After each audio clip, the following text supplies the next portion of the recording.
Uma tripulação conhecida por ser a mais equilibrada e impenetrável entre os imperadores, liderada pelo pirata, com a maior recompensa do mundo atualmente. Shanks, o ruivo valendo mais de 4 bilhões de barris com seu enorme carisma e benevolência. Shanks acolhe até mesmo os mais desafortunados sob a sua bandeira, a fim de protegê-los dos perigos dos mares afora. Mas não se enganem, porque os piratas do Ruivo também se aliam a figuras poderosas como os gigantes de Vobbuffet, conhecida por ser a nação mais poderosa do mundo. Hoje você vai conhecer tudo o que sabemos sobre os principais membros dos Piratas do Ruivo, seus poderes, curiosidades e algumas especulações, incluindo aquele que parece ser o único usuário de Akuma no Mi desse bando. Esse vídeo está lotado de informação bacana, do jeito que eu sei que vocês gostam, para sair daqui com a cabeça inchada de tanto conhecimento. Então antes da gente começar, já deixa aquele like para ajudar o canal e vem fazer parte do meu bando. Se inscrevendo aí embaixo e ativando o sininho que toda semana tem vídeo novo sobre o universo de One Piece e assim você sempre saber exatamente quando o próximo vídeo for lançado. O primeiro membro dos Piratas do Ruivo que vamos falar é sobre o atirador do bando e a S.O.P. A primeira coisa que eu queria comentar é sobre a falsa impressão por parte de alguns fãs, de que a S.O.P. teria sido o primeiro integrante dos Piratas do Ruivo há 22 anos. 2 anos após a execução do rei dos Piratas Gold, Roger Shanks apareceu na Ilha Gecko à procura de Usopp. Ele se apresentou como pirata e propôs que a S.O.P. se juntasse à sua tripulação. O que surpreendeu é a S.O.P. No entanto, ao contrário do que muitos pensam, a S.O.P. recusou o convite e permaneceu na ilha junto de sua esposa. 3 anos depois a S.O.P. e Batina tiveram um filho a quem eles chamaram de Usopp. Quando Usopp ainda era pequeno, Usopp então deixou a sua casa para se tornar um pirata, mas não tendo fugido, mas sim sendo incentivado por sua esposa a seguir os seus sonhos. Assim ele se juntou aos Piratas do Ruivo. 13 anos atrás. Porém, isso certamente não alivia a culpa de Usopp.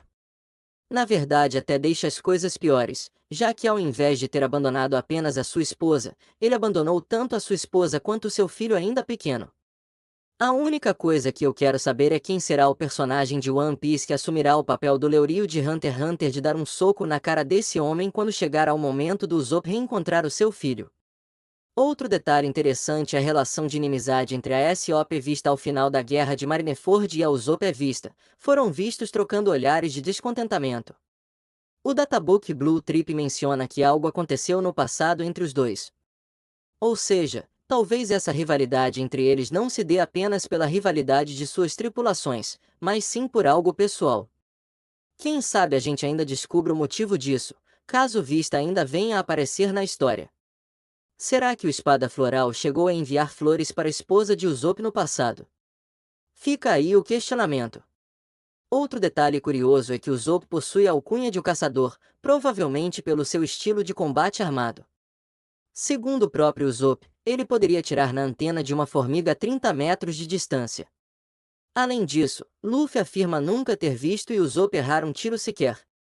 Resumidamente, sua reputação era tão grande que quando Shanks procurava por possíveis membros para sua tripulação, ele foi atrás de Usopp, que aparentemente já havia conquistado bastante reconhecimento sobre seu haki. Usopp e um habilidoso usuário do hack da observação, sendo capaz de perceber que os piratas do Kid estavam completamente recuperados após a investida em cima de forma não canônica no filme One Piece Red. Ele também demonstrou um hack da observação excepcional a ponto de conseguir se comunicar com seu filho à distância no filme. Utilizando o hack da observação avançado de Shanks e Usopp Katakuri, a tripulação conseguiu desferir golpes ao mesmo tempo em que os piratas do Chapéu de Palha e seus aliados no mundo de Uta. Speaker 1, uma parte essencial para a destruição do Todd Música. E agora resta esperarmos para ver se o caçador dos Piratas do Ruivo será capaz de abater o atirador dos Piratas do Barba Negra. Van August, atualmente em posse da fruta do teletransporte. Já o segundo membro dos Piratas do Ruivo que vamos falar é sobre o cozinheiro do bando Lucky Hu. A primeira coisa que eu queria comentar é sobre a sua fama envolvendo a sua velocidade. Ainda no primeiro capítulo do mangá, vimos aquele homem gordinho surpreendendo a todos e surgindo sorrateiramente atrás de um dos bandidos da montanha e o matando sem hesitar. Essa única cena específica já foi o suficiente para que alguns fãs cogitassem que Lakio pudesse ser até mais rápido que o Almirante da Luz Kizaru. Mas vocês sabem de onde realmente vem essa fama do Lucro ser alguém tão rápido? Eu vou te contar agora. É provável que seu nome, Lucky Vou, seja uma referência a Lucky Luke, um cowboy fictício e pistoleiro da história em quadrinhos franco-belga. Lucky Luke, criada por Maurice de BVR, Lucky Luke é conhecido como o homem que atira mais rápido que sua sombra, o que justifica Lucky Vou ter matado um bandido da montanha tão rápido que ninguém teve tempo de reagir. Além disso, Vou significa ruivo em francês, o que combina com o epíteto de seu capitão. Muitos fãs tinham a esperança de ver Lucky Vou possuindo uma Akuma no Mi que envolvesse velocidade, distorção espacial ou teletransporte, mas nada disso foi confirmado até o momento. Inclusive a fruta do teletransporte realmente existe no mundo de One Piece, mas ela pertence atualmente a Van August. Pouco se sabe sobre suas habilidades além do mito por trás de sua velocidade e do seu hack do armamento. Particularmente, eu adoraria que Lucky Vou fosse um mestre na arte do Sen McQueen, aquela habilidade usada pela CP-99, que permitia com que eles controlassem a anatomia dos seus próprios corpos. Então imagina se Lucky pudesse modificar a estrutura do seu corpo e assumisse uma aparência sem um pingo de gordura? Muito parecido com o Fat Gun do anime de Boku no Hero Academia. Um personagem enorme de gordo que assume uma forma 100% fitness. Eu só espero que o Oda não tenha esquecido desse conceito e ainda tenha a intenção de usar no Cozinheiro dos Piratas do Ruivo. E se fosse para ainda dar um último palpite, eu espero que aquele pedaço de carne gigante que ele sempre aparece carregando não seja só para encher a pança, mas seja também para encher os outros de porrada. Imagina ele usando aquele pedaço de carne gigante como um porrete banhado de ácido armamento? Considerando o estilo do Oda, eu não duvido que isso realmente venha a acontecer. Olhando agora para trás, o feito de ter eliminado um bandido da montanha daquele jeito não parece grande coisa. Mas vale lembrar que isso aconteceu ainda no capítulo 1 do mangá de One Piece. Então, certamente o mito do homem que atira mais rápido que a própria sombra ganhará um novo significado ainda maior quando vermos Lucro em ação. Já o terceiro membro dos Piratas do Ruivo que vamos falar é sobre o imediato do bando Ben Beckman. Como imediato dos Piratas do Ruivo, Beckman é a segunda maior autoridade da tripulação, logo atrás de Shanks. Ele possui grande experiência, sendo o mais velho entre os membros principais do bando Beckman e um habilidoso usuário do hack do armamento. Ele é capaz de imbuir as balas de seu rifle com esse tipo de hack, permitindo que ele mantenha um usuário de Akuma no Mi do tipo Logia como Kizaru sob a mira de sua arma de forma não canônica. No filme One Piece Red, Beckman endurece suas mãos com a Ki para impedir que balas atingissem os civis, mas a habilidade que realmente se destaca no Beckman e que pouca gente dá devida atenção é o seu estilo de luta completamente imprevisível. Beckman é especialmente conhecido por sua inteligência avançada, tendo o maior Ki de qualquer personagem introduzido durante a saga do Ice Blue. Podemos ver isso quando ele analisa o perfil de português de Ace, quando o novato decide ir se encontrar com os piratas do Ruivo e afirma que se Ace continuasse seguindo por aquele caminho, o seu destino seria inevitavelmente a morte. Speaker 1. Além disso, também vemos a sua inteligência sendo usada na prática contra os bandidos da montanha. Ainda no capítulo 1 do mangá, durante o confronto, vemos Beckman usar o seu cigarro para queimar a testa de um dos bandidos como uma forma de distração e, na sequência, usando seu trabuco como um porrete, ao invés de usar aquela arma com a finalidade para que ela foi feita, que é atirar. Será que aquela arma inclusive, sequer tinha alguma munição? Então, considerando o pouquíssimo que vimos do Beckman em ação, podemos ver o quão inteligente e criativo ele pode ser ao utilizar quaisquer ferramentas e objetos ao seu redor da maneira mais imprevisível possível. O homem é literalmente o Mac de verde One Piece, que para quem não conhece, é um personagem de uma série dos anos 80. É um agente engenhoso, capaz de resolver uma série de problemas com objetos completamente ordinários, como por exemplo, um rolo de fita adesiva que ele sempre carrega com ele. Levando isso em conta, eu não duvido que a forma como Beckman tem arrancado o braço do Capitão Eustace Kid também envolva algo totalmente fora do comum, ao invés de simplesmente ter atirado no seu braço. Dado o histórico do homem, Não seria loucura pensar que ele seria capaz de ter usado mais uma vez o seu trabuco com o hack do armamento e cortado o braço do Kid? Ou até mesmo usado a faixa ao redor da sua cintura como um chicote cortante ou algo do tipo. O homem se provou ser tão imprevisível em combate que eu não duvido que o Oda leve isso a um patamar ainda maior, onde até mesmo um usuário habilidoso de hack da observação teria dificuldade de acompanhar o raciocínio do Beckman em combate. Agora, por mais que eu seja muito fã dessa ideia do Beckman ser literalmente o Mac de verde One Piece, eu preciso rebater alguns pontos que alguns fãs costumam passar dos limites.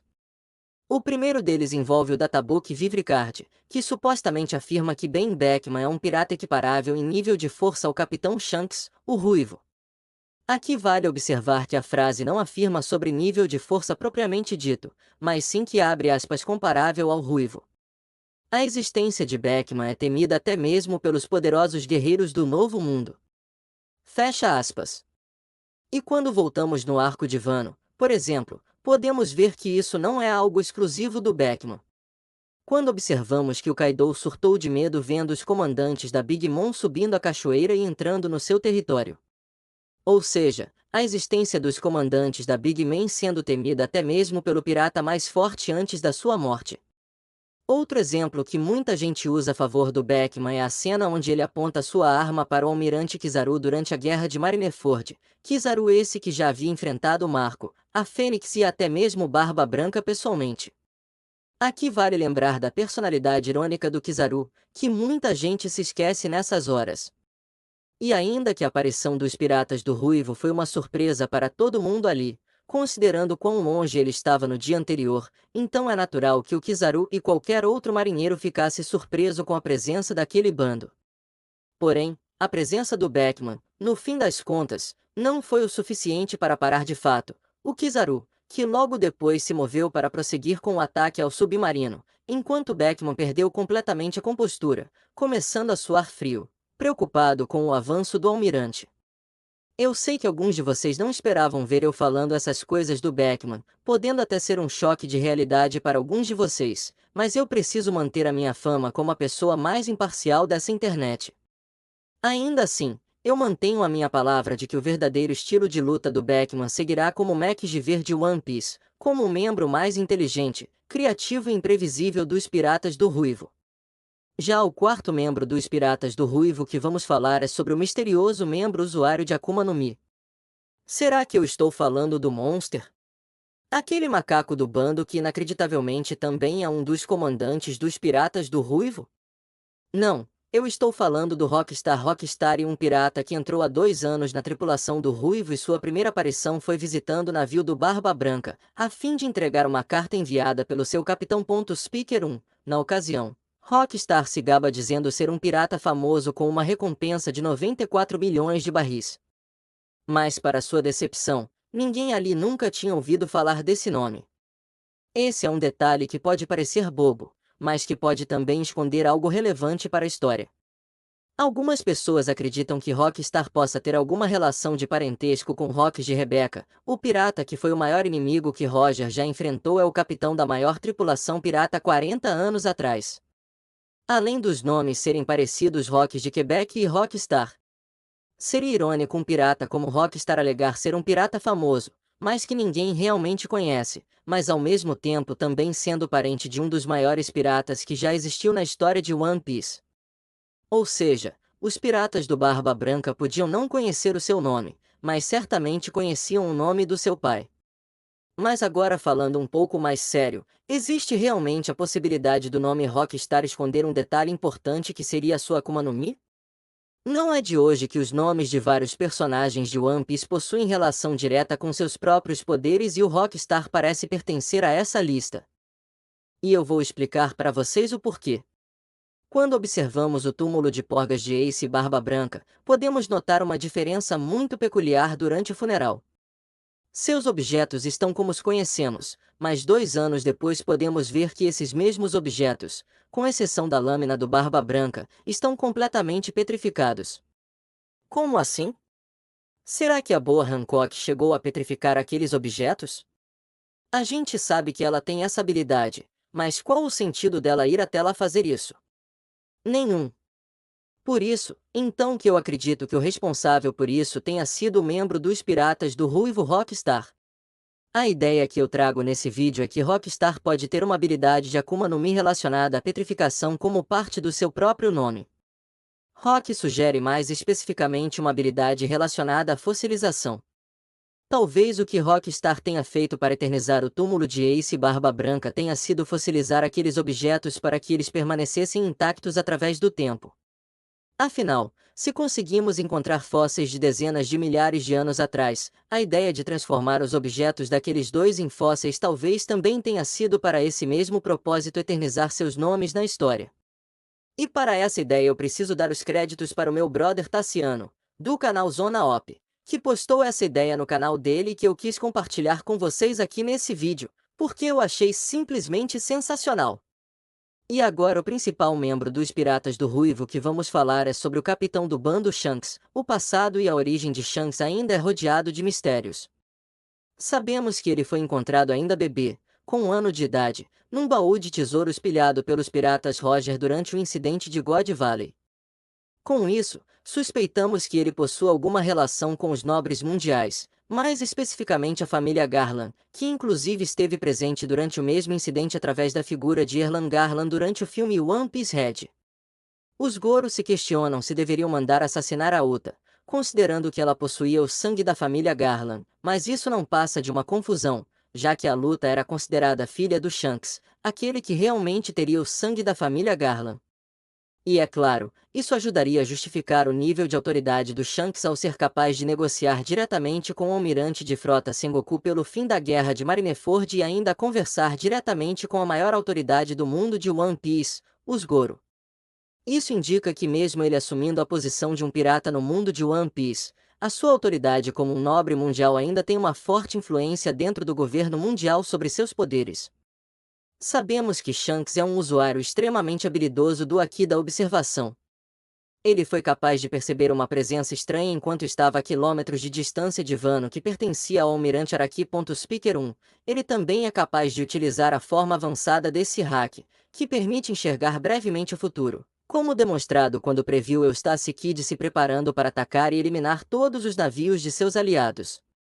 Shanks também é usuário do HQ do armamento, sendo capaz de bloquear o soco de magma do almirante Akainu e potencialmente sendo capaz também de usar a sua forma avançada quando usa o seu Kamusari contra Eustace Kid. A cena não deixa claro, mas é possível que Shanks tenha emitido seu hack para potencializar a sua técnica e o impacto do golpe contra Eustace Kid. Mas definitivamente o que mais se destaca no Ruivo é o seu ácido conquistador. Logo após a sua introdução, antes mesmo da revelação do conceito do hack, foi sugerido que Shanks possuía uma habilidade extraordinária ao intimidar um rei do mar com um único olhar, fazendo a criatura fugir para salvar a sua vida. Centenas de capítulos depois, ao embarcar no Moby Dick no navio de Edward Neugat, Shanks foi capaz de derrubar dezenas de tripulantes inconscientes e danificando o próprio navio pela força de sua presença. Quando Shanks e Barba Branca colidiram, os seus inclusive se dividiram ao meio. Um detalhe curioso que o autor de One Piece já revelou em SBS é que o hack do rei de Shanks era pelo menos 2 vezes mais poderoso do que o do Luffy. Durante o arco da Ilha dos Homens Peixe. Enquanto Luffy derrubou 50.000 dos piratas dos Homens Peixe, Oda afirma que Shanks teria sido capaz de nocautear todos os 100.000. Já durante o arco de Wano, ele liberou uma explosão massiva de hack do rei, que paralisou o almirante Arumaki, forçando-o a recuar mesmo a quilômetros de distância no mar, sem precisar pisar no país. Tanto quanto Yamato afirmaram que uma demonstração de hack como aquela era monstruosa. Dois personagens que já estiveram na presença de outros imperadores antes de forma não canônica no filme One Piece Red, o hack do rei de Shanks também foi capaz de afetar alguns vice-almirantes, fazendo-os cair de joelhos. Embora os almirantes, Kizaru e Fujitora não tenham sido afetados. Mas isso não é tudo. Shanks está entre o seleto grupo de pessoas capazes de usar a forma avançada de infundir o seu hack do rei em seu corpo ou em suas armas, particularmente em sua espada Griffon. Como indicado pelos finos raios de relâmpagos negros irradiando dela. E o que é mais insano disso tudo é que o uso dessa habilidade por Shanks parece ser muito mais poderosa em comparação a figuras como Big Mom, Por ter derrotado Eustácio e Kid Killer com um único golpe infundido com o seu Akideo Rei Killer, que recebeu menos do impacto direto, ainda assim foi derrotado por Shanks enquanto o ataque causou danos colaterais ao navio e à tripulação. Isso destaca o poder de Shanks, já que tanto Kid quanto Killer haviam suportado vários ataques de Big Mom durante o arco do País de Wano.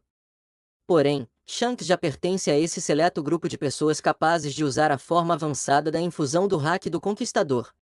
Shanks ainda possui uma habilidade até o momento única na série. Shanks possuía uma técnica avançada do Haki do Rei que permite com que ele controle a sua própria presença, impedindo que outros vejam o seu futuro. Pouco se sabe sobre essa habilidade, mas só consigo ver duas possíveis respostas para isso. Primeiro, Shanks pode ser capaz de ocultar a sua própria aura a ponto dela se tornar invisível aos olhos de outros usuários de observação. Segundo Shanks, pode ser capaz de emanar o seu Haki do Rei de forma tão intensa que outros usuários de Haki da observação se sentem afetados pela pressão do seu Haki e perdem a capacidade de concentração. Lembrando que um usuário de Haki da observação precisa se manter calmo e com a mente limpa para que ele possa sentir a presença dos outros ao seu redor. Talvez o Haki do Rei de Shanks seja capaz de perturbar esse equilíbrio na mente dos seus inimigos, tirando-os do estado de calmaria e ficando impossibilitados de continuarem usando seu Haki da observação sobre sua recompensa. Sabemos que 12 anos atrás Shanks já possuía uma recompensa de 1 bilhão e 40 milhões de barris pela sua cabeça, o que só deixa ainda mais engraçado o Rei Guma querendo se gabar com sua recompensa michuruca de 8 milhões de barris. Speaker 1. Atualmente, Shanks possui a maior recompensa entre os 4 imperadores atuais, valendo pouco mais de 4 bilhões de barris. Ironicamente, porém, ele tinha a menor recompensa da formação original sobre sua habilidade como espadachim. Sabemos que no passado Shanks enfrentou duelos ditos como lendários com o atual espadachim mais forte do mundo, Draco Miel. Não sabemos ao certo as circunstâncias desses duelos, se ambos se enfrentavam usando seus máximos. Quem saía vitorioso ou se sequer havia um vencedor nesses duelos. O fato é que Miel parecia ver um potencial enorme no Shanks como espadachim, já que após a perda do seu braço esquerdo, que era o seu braço dominante na época, o atual mais forte perdeu o interesse de enfrentar o Ruivo. Shanks impunha uma espada chamada Griffon, que ele adquiriu nos últimos anos, pelo menos após o seu encontro com Ace, quando ele ainda portava uma outra espada desconhecida. Sendo uma espada nomeada, é possível que Griffon seja uma das 12 espadas de grau supremo, considerando que ela foi capaz de disputar força com outra das 12 espadas de grau supremo a morar com Mogherini do Barba Branca e presumivelmente a Yoru de Drácula e Miel Griffon e uma espada nomeada em homenagem à criatura lendária de mesmo nome, que também é conhecida como Grifo, criatura essa conhecida por ser um guardião de tesouros valiosos. E quando analisamos os Shanks podemos ver a clara semelhança que isso tem com o papel do personagem na série. Apesar de não sabermos se Shanks possui conhecimento da localização ou do que seja o tesouro One Piece. É razoável pensar que Shanks tenha como intenção fazer o possível para que a pessoa certa consiga encontrar esse tesouro, ou seja, com sua espada. Griffon Shanks é alguém que de certa forma guarda o tesouro One Piece para que ele seja encontrado por aquele que herdou a vontade de seu capitão. No filme One Piece, Red Shanks demonstrou um estilo de combate com a espada flamejante muito parecido com o estilo do fogo de raposa do Kinemon e de outro personagem muito pouco lembrado, o Fossa. Mas não sabemos se esse estilo de luta dos Shanks será canonizado no mangá ou não. Mas se fosse para eu dar um palpite sobre um possível estilo de luta do Shanks como espadachim, seria o estilo da espada bêbada? Sim, isso pode parecer ridículo, mas se você me der a chance de explicar, você vai ver que eu nunca falei tão sério na minha vida quanto agora a espada bêbada. É um estilo de espada especial do mundo real que incorpora o estado de embriaguez e é uma variação do estilo do punho bêbado. Quem assistiu Naruto vai se lembrar do Rock Lee, famoso por ter usado esse estilo de luta contra Kimimaro ou mesmo no anime Dragon Ball usado pelo personagem Jack Chan contra Goku no 21º torneio de artes marciais. O nome Jack Chun e seus movimentos imitam o punho bêbado. O estilo de luta da vida real que foi popularizado por Jack Chan no filme O Mestre Invencível, que por sua vez é a contraparte real de Jack Chun, é a inspiração por trás do seu nome. Esse estilo de luta pode ser visto em outros animes famosos também, mas nem precisamos ir muito a fundo, já que no próprio anime de One Piece temos um ótimo exemplo desse estilo de luta com o ex-imperador Kaido. No ápice da batalha no país de Wano, Kaido entra no seu modo bêbado, que inclusive possui 8 variações. Ao consumir álcool, Kaido pode entrar em um estado de embriaguez chamado Shatidão Haki, tornando-se ainda mais perigoso do que quando está sóbrio. Nesse estado, seus movimentos se tornam mais imprevisíveis, alternando rapidamente entre suas formas Zoan e seu Haki. Se fortalece Luffy. Até mesmo diz que não era para o Kaido usar a sua embriaguez como desculpa quando perdesse. No que Kaido responde dizendo: quem disse que eu fiquei mais fraco? Ou seja, Kaido se tornou ainda mais poderoso na sua forma bêbada. E quando observamos o Shanks, uma das principais características de sua personalidade é o seu forte hábito em álcool ou em bebida alcoólica. Então seria incrível se o Oda aproveitasse essa característica tão marcante do Shanks, não apenas para os momentos de alívio cômico do personagem, mas também para seus momentos de seriedade em batalha. Speaker 1, através do seu estilo da espada bêbada, Shanks poderia se tornar alguém muito mais imprevisível, rápido e com um Haki ainda mais fortalecido, assim como vimos acontecer com o ex-imperador Kaido. Quem sabe o exemplo que vimos em um ano com o Kaido seja na verdade apenas um protótipo do que o Oda pretende fazer com Shanks. Até porque se o Oda vem diminuindo a tensão das batalhas, principalmente após a introdução do Gear 5, pode ser que ele também planeje fazer o mesmo, explorando o lado cômico dos Shanks em batalha e indo ainda mais além. Quem sabe o estilo da espada flamejante que vimos os Shanks usar no filme Red não seja ocasionado justamente através do álcool, que é um material inflamável. Quem sabe essa não seria uma forma de juntar as duas coisas numa só? Bom, isso é tudo que a gente tem para dizer sobre os Piratas do Ruivo por enquanto. Fazia tempo que eu queria fazer um vídeo sobre esse tema e finalmente surgiu essa oportunidade com o bando dos Shanks. Cada vez mais em alta nessa reta final de One Piece. Se você ficou até o final e gostou do vídeo, lembra mais uma vez de deixar aquele like, o seu comentário contando o seu feedback do vídeo, conferir a sua inscrição novamente para não perder os próximos. E se você gostou desse vídeo, eu tenho certeza que você vai gostar também dos próximos que vão aparecer aqui na tela para vocês assistirem. Até a próxima! Tchau!